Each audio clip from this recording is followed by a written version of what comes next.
Hello and welcome to this video episode of Unleashed, the show that explores how to thrive as an independent professional. Today, I'm excited to be here with Hannah Berson, who is the founder of SALT Collaboratory, a human-centered design firm using design thinking. I was curious about this tool Mural that I've just recently started hearing about. Hannah has kindly offered to give me an overview of this powerful tool. And so, Hannah, welcome to the show. Thank you. Excited to be here. So if you're only listening on audio, you might want to look at your phone because this will be a highly visual episode. Hannah, thanks so much for being on the show. Why don't you go ahead and share your screen and you can start walking me through Mural. Terrific. Thank you. All right. Let me know if you're seeing it. Yes, I see it well. So why don't you start with give us a quick overview of this tool. What does it allow us to do?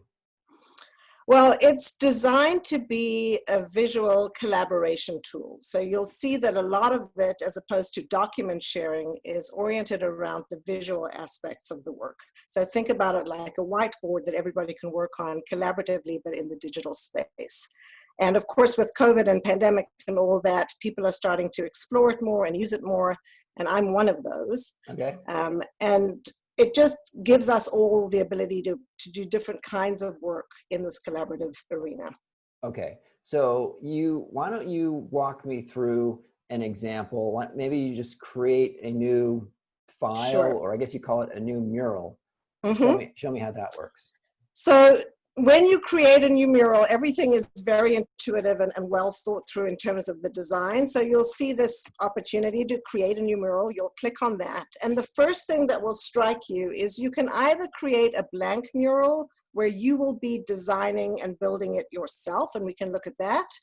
Or you have the option to borrow from a very, very robust list of templates.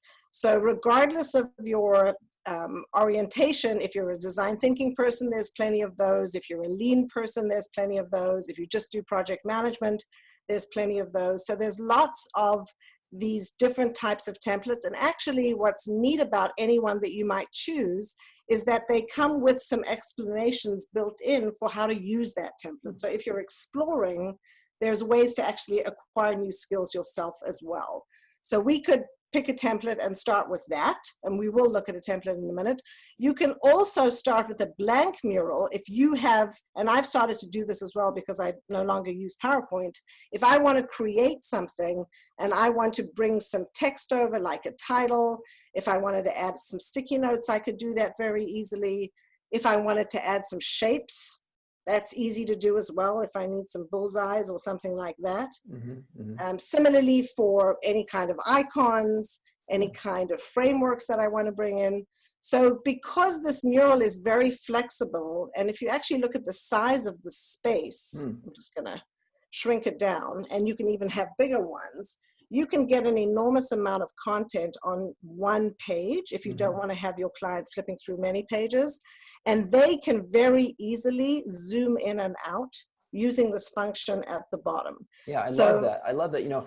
I have a client and close friend who's a big fan of Edward Tufte. And one thing he did with his firm is rather than going in with a PowerPoint presentation or just a big set of document pages, he came up with these like 12 by 24 large one sheets of paper that had his entire product overview, everything on one page. And this looks like it allows you to do that of zooming in and exploring. Zooming in and zooming out, right. And so that's very helpful. The other thing that you'll see up here in the top is this ability to share. So of course, if you're going to be using it frequently, you'll need some sort of a membership. It's very affordable. What you're able to do is you can share with people by email. Yeah. Or you can copy a link into a much bigger email if you don't want to have to put every single email address in. The minute somebody gets the email and they're invited to the mural, they're going to have access to this particular mural. They might have to do a username and password. It takes a minute. But that means that simultaneously, when they're looking at this mural, they will see the sheet. And if you ask them to contribute, and to add a sticky note on a particular topic, Mm-hmm. they're able to do that. And if you have 10 people working simultaneously, all 10 of them can do it. So it gives you not just a visual perspective, but it also allows you to be very, very productive in these online calls. When we have situations where only one person is talking at a time, there's only so much work you can get done. Right. When you've got 10 people thinking together and contributing, you get much more output. Oh, that's very cool. So this would be, people can be doing this synchronously at the same time, or just over the course of the week, different team members could go in at different times, exactly, log in and do it. So you can share one mural, and a mural is just one big page, or can a mural have sort of multiple pages and multiple things going on in it? So first of all, the mural can be one big page. It can actually even be extended. Oh, okay. So if you needed to do a monster project, all right, you could make it go on forever, right? Gotcha. That's a all 3 times. That's a bit big. You can copy templates. So this doesn't give you the option to add 10 different templates into one mural. You may need to go out, grab it, and paste it back in. Okay. If you want to have that capability. Yeah. But you are able to cut and paste things in. You are able to import files. You can import images. Oh. If you want to export, say you've done a whole bunch of work and you want a bunch of people to see it, but they don't necessarily need to go into it. You want to paint it, put it in a PowerPoint slide. There's an export function that gives you the option for how you want to have that work exported and shared. So not everybody has to come and mess with the actual mural. Okay, good. So that's helpful for me. Now I got the overview. Right. So let's, and that's, by the way, it was an amazing list of templates that you see in this tool. I mean, it's almost worth kind of for anybody listening to this show to just get a Mural subscription and check out all these different templates. It's a pretty good way of learning different kind of consulting or facilitation frameworks. There's, like I saw, a team kickoff, the hero's journey, there's prioritization exercises. There's hundreds of different templates in there. Yeah, I think they're excellent curators, and they've been very thoughtful about the templates they've brought in. So maybe you could walk us through a couple examples to give us a practical sense of how this tool could be used in a facilitation session. Okay. Well, I'll start with one of my go-tos just because it works like a charm every time. So this is a design thinking tool called Rose Thornbud. Comes from the Boy Scouts, so it's been around for a while. And Mural has a very well done template. And again, to your point, with lots of explanations of how the tool works and how to think about it. And so in this particular case, I have a friend who is also an independent consulting person. She actually has a company now, and she wanted her consultants to be exposed to this type of tool and design thinking. And she wanted me to show them through an exercise. And she said, you have an hour, and there's 16 people in my group. Okay. So I started with this template. The good thing for me is it takes no prep time on my part. I can do a favor for a friend, and it only takes me the hour that I'm contributing, but it's a lot of value to them. Yeah. So in this particular case, I asked each of the 16 people, actually doubled the number of circles, to grab a spot. So they were a particular participant. And I asked them, I actually gave them a set of 9 of these sticky notes. And I said, think about the internship program that you're in. They were halfway through an internship program over the summer. And tell us 3 things that are rosy for you, that make you feel good about the internship. And then tell us 3 things that you don't actually like about what's going on. And then 3 things where you've seen some potential and you'd like to see more of it. And so all 16 did their stuff together. There's even soundtracks for playing the music while they're all working for 8 to 10 minutes. Okay. People don't need that much time. As they were doing their work, I was scanning to see what themes were emerging. Some of them were talking about their connection. Some of them were talking about communication. Some of them were talking about program content. So I took sticky notes and I put some labels or category headers. And then I asked them, because I don't have time to read all of them and do it myself, they helped me. I said to them, I see some themes. Tell me if I'm missing anything.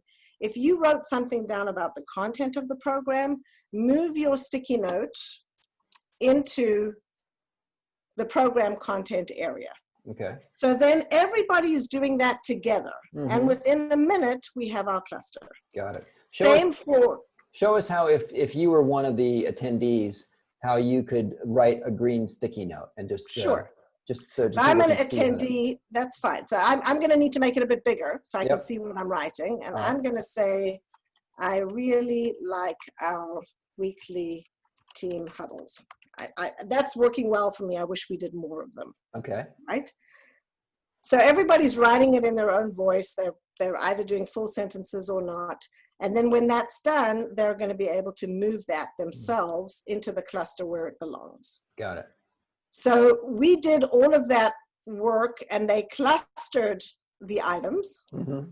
And just visually, you can look at these clusters and you can immediately get a sense of where the hotspots are. Mm-hmm. When I was learning consulting back in the day, you would interview and you would always say, these are the positives in one column and these are the negatives in another column.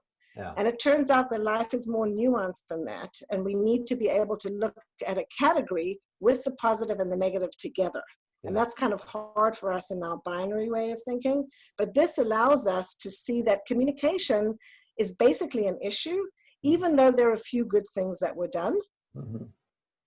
And there's some nice things that she could do more of, for example.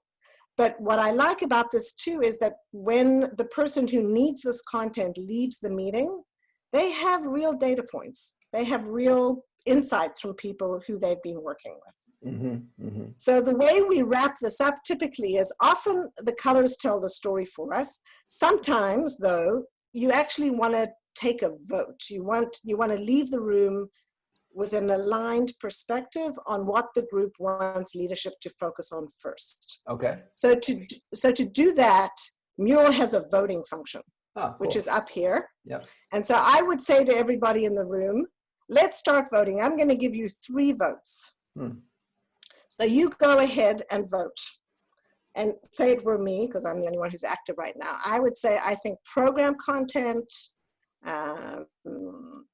industry knowledge and communication are my hotspots. Okay. I can only see my votes. I can't see where the crowd is going. Uh-huh. When this is finished, we get the summary and we see who has gotten what votes and how the person who takes us away is going to use it. That's valuable. So I can definitely see you've showed how you can use Mural to do a common sort of facilitation exercise where you have people in the old days put things on actual sticky notes and then put them up on the board, maybe rearrange them into categories and then vote on them. So got that. Walk us through maybe one other example of a typical use case that would be different in kind. So okay. That's like a idea generation, idea voting, idea categorization. What's another use of Mural? Well, I'll show you, I've got maybe 2 more to show you, but the one I'm going to show you here is how you can blend your sort of PowerPoint concepts with an interactive session. Okay. So this was something that we did for the executives at one of my clients. Whoops, got the name in, so don't look.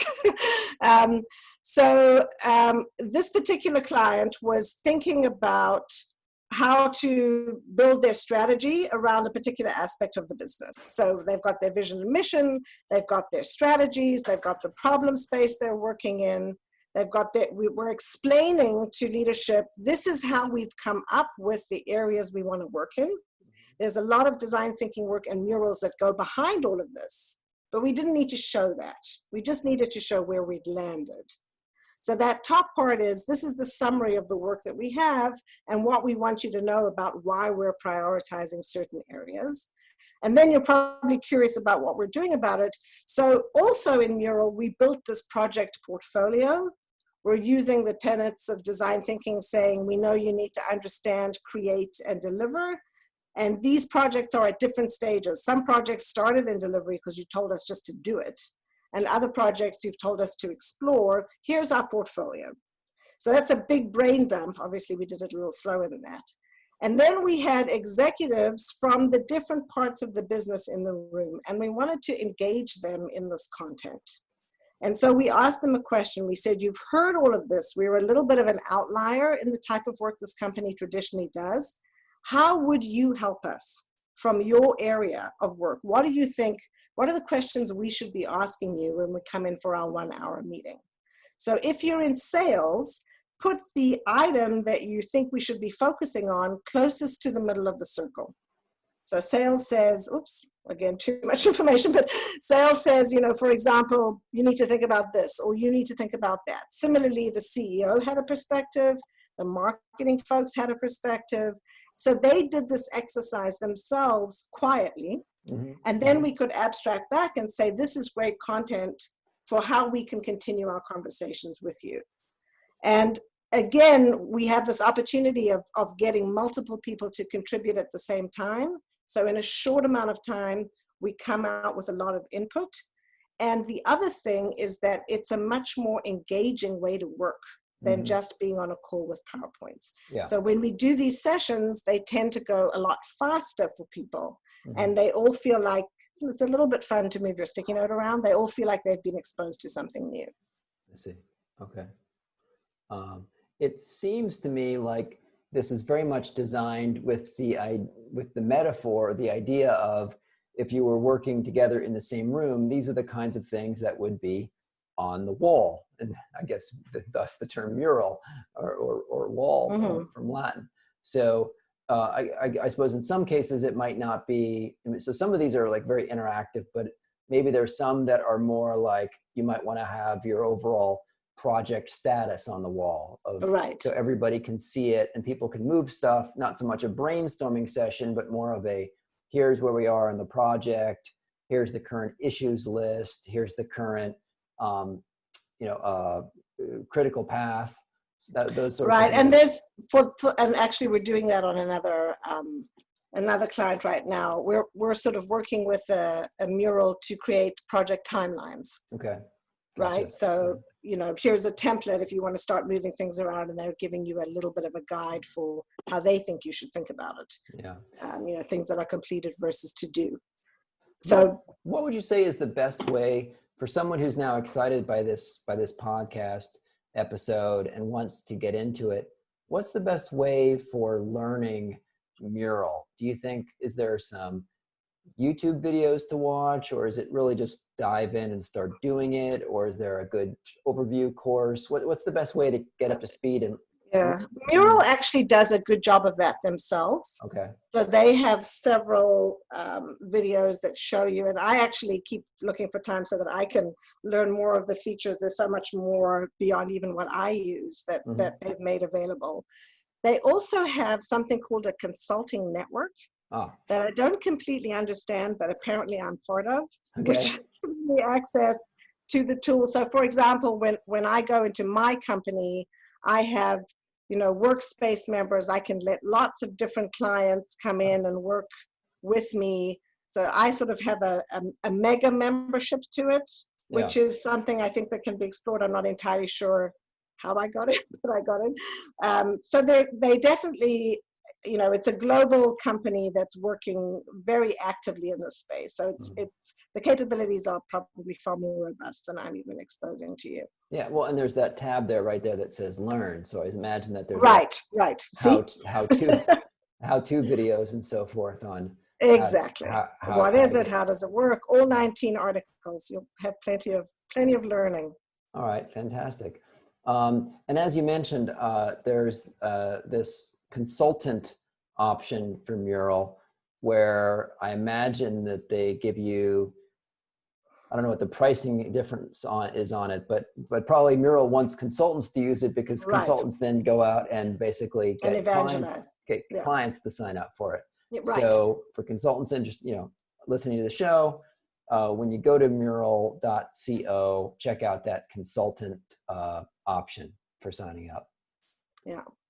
And I think the one maybe last thing, depending on how much time we have, that I want to share is, you asked about the ability to show multiple murals on one page. Sure, walk us through that. So I just wanted to, this is a slightly bigger project where the client was in fact a consulting company, is a consulting company, who was struggling with their knowledge management problem, which every consulting company has. And so they said, you know, we don't have a lot of time. We can only give you interviews and 3 hours of our leadership team's time. And we want you to spit out some sort of direction for us for knowledge management. We don't really know where to start. So this mural, which is, you know, a full-size one, is the summary slide of all the different pieces of work that we did, so that they can see the full story. And then if they actually want to go in and see everything in more detail, we can either make it bigger or go to that individual mural that was copied into here. And so this one, over 3 hours, which is also a big factor here, is how much work you can get done in such a short amount of time with such high quality, and then that magical alignment, and I was involved in it and I had something to do with the output feeling that is often absent. So in this one, I interviewed, as most consultants do. I actually sat down and did interviews, but I codified what I learned from the interviews into that rosebud thorn tool that we had. And I showed, as a result of my interviews, the 8 people I'd spoken to, what their answers looked like and in which categories they had landed. So they could see what they had said and what others had said on related topics. And then I did a trick, which I made up, but I think it's important when you give people a lot of information that you need them to consume in a certain amount of time, like read all the sticky notes, you need to give them an exercise to do while they're doing that. So I said, read them, and if you find something that resonates with you, put a border around that sticky note, which is a very easy function. Okay. So I could see what their most important ones were. I also reminded them, using persona profiles, who they're designing this for. They're not designing it for themselves, they're designing it for their consultants, their junior and their senior consultants who have different needs from them. So we finished that exercise, we did the voting that I showed you, and then we added another exercise where we said, okay, we've come out with 5 or 6 areas. How do we think about them? Where do we start? And there's a great design thinking tool called Importance Difficulty Matrix that we used to line up the 5 areas in terms of impact first on the x-axis, and then to raise them up in terms of difficulty. How hard is it going to be to fix this? So that we could get our matrix of highest impact, lowest difficulty. That's where we start. These are a little bit harder, but worth doing. These ones are not worth doing. It says strategic, but that should be over there. The ones that are low impact and very difficult, we leave behind. It just gives us a relative mapping. This is not scientific. It's one topic relative to another.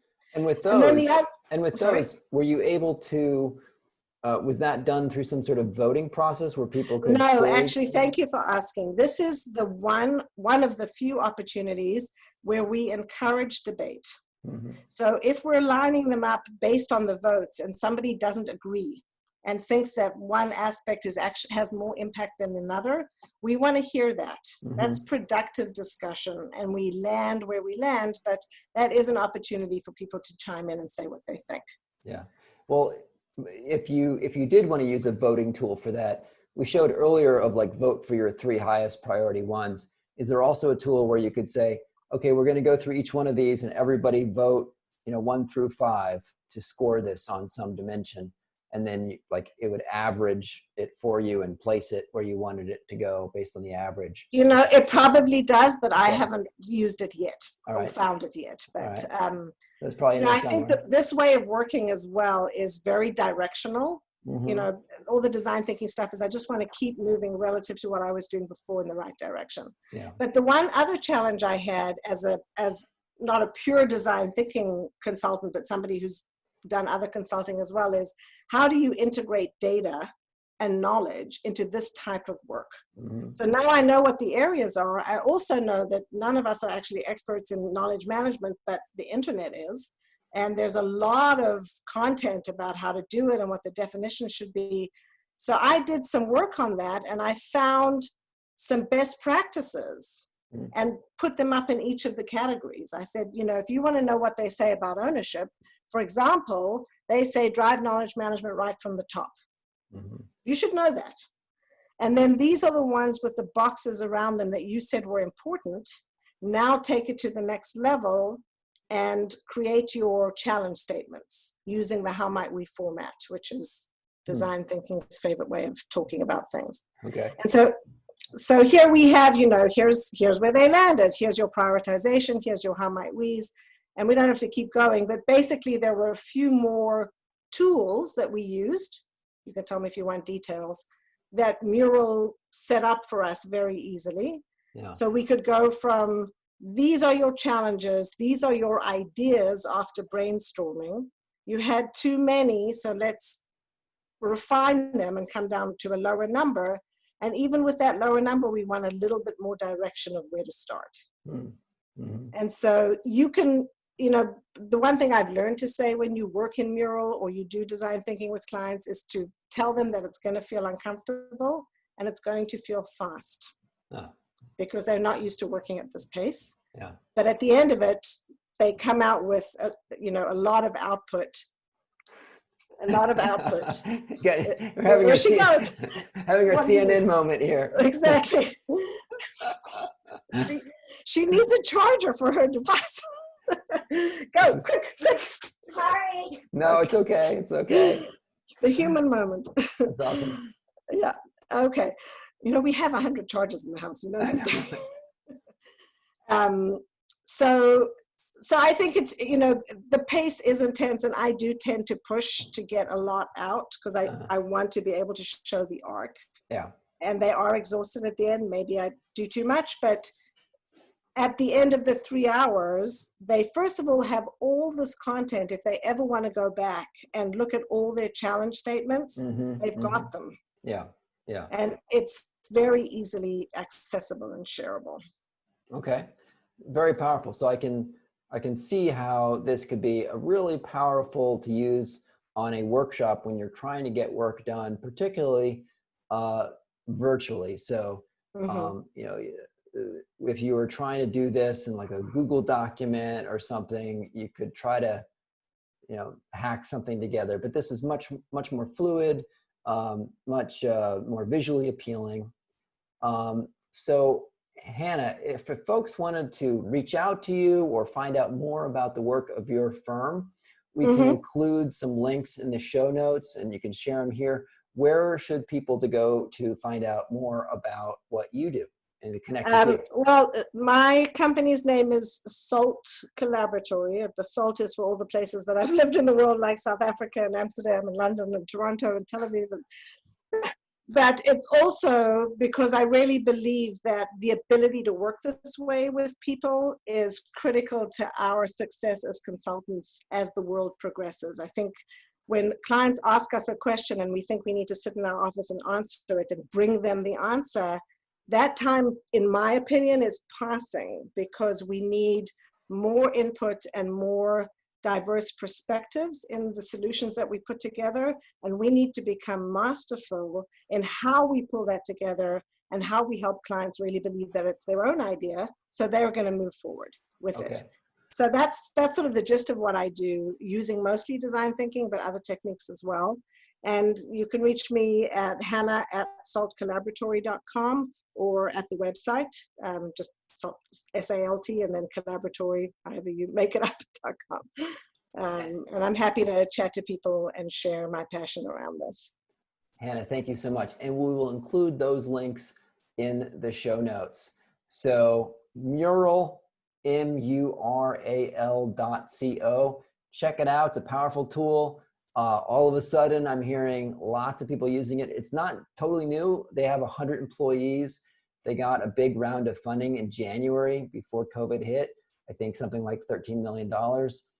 So check out mural.co and go visit SALT Collaboratory to learn more about Hannah's work. Hannah, thank you so much for being on the show today. Thank you. Thanks for having me. It was fun.